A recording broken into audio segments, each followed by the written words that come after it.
What's up, everybody? It's Chris from Ground Beef. We're going to do a quick interview. Hey, Riley, how are you doing today? How is schooling? You're live.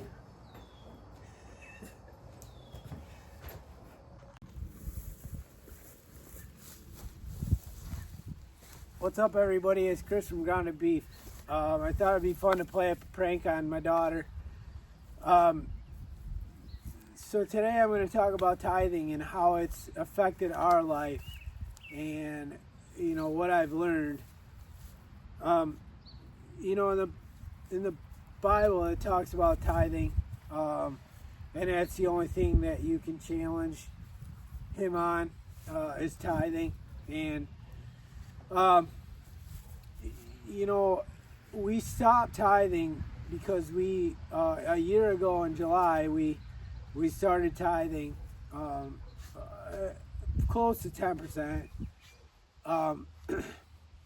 but we put it on a credit card, and the credit card, we just pay it every month, so it was a recurring thing. And I saw a huge difference, just not in our bank account. Like, I'm not saying that. You have to look at the other things that are going on in your life. Things weren't breaking down as much. Things were going smoothly, I guess. I don't know how to explain it, but I noticed a huge difference. And so anyways, fast forward to April. We got a phone call from the credit card company that her card was, there was charges on there, and so fraudulent charges. So we, canceled the card, got a new card. Didn't really think about it. I did a little bit, and I told her, we have to keep tithing. Like, we can't. I don't want to give that up. Like, I've noticed differences, and like I said before, you give what you want to receive. So you give money to receive money, to help other people. Like, I hope this doesn't sound arrogant, but because I'm not at all arrogant, but I'm just explaining my story.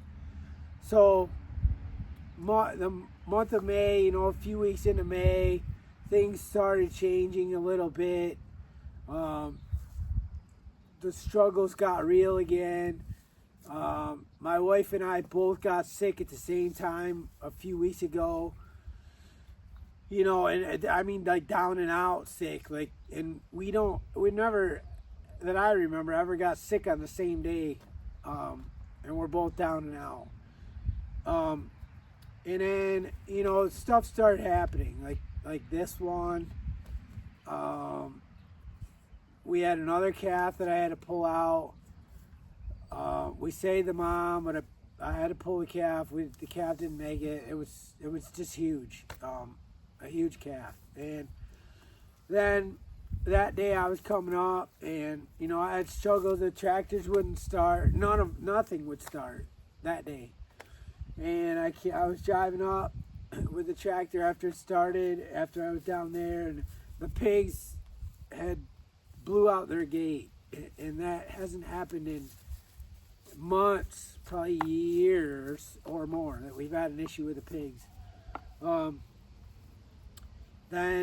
I fixed that, and I, thank you, and then the next day or two, the pigs were in the yard. The pigs have not been out in the yard in probably a year or more. So, we went to bed that night, and I told my wife, I said, hey, and she goes, I don't want to hear it. Don't tell me. I said, no, but like, she goes, don't tell me. I'm on it. I'm doing it tomorrow. I said, well, me being me, like, I want to get out what I want to say. So she goes, I got it. We need to give. I understand. And I said, okay. I said, you see this stuff, right? And she's like 100%. She had a student, my wife is a fantastic wife. Like, and she's a good friend, and she's a fantastic mom and a amazing teacher. And, she knows how to handle those kids at school. She doesn't always know how to handle us at home, me being a kid too. We give her a run for the money, but she knows how to handle those kids, and she's got a couple really bad kids, and she's held them down all school year. Like she made relationships with them. She's had given them a chance, basically, and not just knocked them down from day one. And so she's made relationships with these kids, and she hasn't had any issues with these kids at all. Well, guess what? A few weeks ago, she has one of the kids has a meltdown, all kinds of stuff. The mom calls, my wife set up a meeting and blah, blah, blah. My wife had to go deal with all that, and then, settled the mom down and explained the whole situation. But my point being is she hasn't had to deal with that all year long. And we've been tithing since July. So, all this stuff has been happening. And, it just, there's something to be said for that. And I met an amazing guy. Everybody that I followed or read their books or whatever, they talk about tithing, like giving 10%. That's what you have to do. You obviously, the more money you make, the more you can help people, and that's where I want to be. Like, I want to help as many people as I can, because we've been broke. I've told you, we almost lost everything, and no one helped us out. Not one person helped us out. And we weren't bad people. We just made bad decisions. And there's people out there that just make bad decisions because they don't know any better. And I want to be the one to help them, to teach them, to grow, and then go out and crush it and start your own businesses and grow and thrive and have a family and do the same, rinse and repeat, So they go on and they tithe and help other people. And a lot of times I felt alone, especially at the farm, and I want to be there for other people, to help other people, and teach people that we've been broke, like RG&E was shut off. I've said that before. And our electric was shut off, and just transmission blew up, and we didn't know how to pay for it. And nobody helped us. Like, literally no one helped us. And I'm not looking for a hand. I wasn't looking for a handout. I didn't know where I was getting the money from. So, all that being said, I really truly believe now that you need to tithe, not to the church. That's a completely separate thing. Like, you give to the church, that's not your tithing, and you're done. That's not what it says in the Bible. And please, don't beat me up on a Bible. I grew up in the churches, and have my own opinions, and I believe in God, but I don't believe that you have to go somewhere to believe in God, and to talk to God. Like, I don't think that you have to physically go somewhere. A church that's man-made, but anyway, I'm not going to touch on that. I'm not an expert in that, and I spent most of my younger life in church, and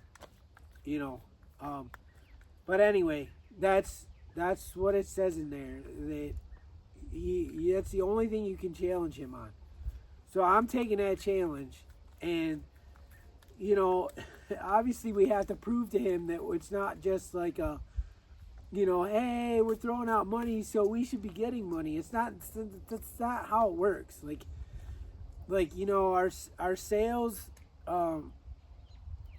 We made more sales in the store, which wasn't a lot, but it was more sales. Like I could see a huge difference by doing this, and it feels good, right? Like it feels amazing to help other people, and so anyways, we started tithing again, and hopefully things are settled back down, and trying really hard to finish this thing up. I want to show you guys so bad, but I just got a few more things to touch up with the Airbnb, and then I can give you a great tour. And but that's all I wanted to touch on today. And I've made this video 3 times. 2 times I couldn't stop coughing, so this should be the one. But I just wanted to say that's look into that. It's really a thing. That and silver. We bought silver because the people that we are getting around, they said buy silver, and so we bought silver. And 2 years ago, I think, we bought a bunch of silver, and I made more money that year than I ever have in my lifetime. And that's God's money. And I'm not saying you got to own a lot of it. Just maybe just a couple things of it, and clang them together and see how it makes you feel. There's a frequency there when you clang them together, and it talks about that in the Bible too. But so and I met another dude that we've become really good friends, I think, and at least on my end. And he was talking to me about how he always had money, but he never had money. He never could accumulate money. And he started tithing, and that all changed for him. As soon as he started tithing, that all changed for him. And he's become very successful, and has always run his own businesses. They actually just bought a campground with gold and silver. They bought a campground down in Oklahoma. I can't wait to go down there and check it out. But him and another guy through this community bought a campground with gold and silver. So that can all be done, and nobody ever taught me that. So I hope this helps somebody out. I hope you look into that and see how it can help you, or if it will help you. With that, I'm gonna go take care of Ding Dong here, and I will see you on the next one. Get to know a farmer.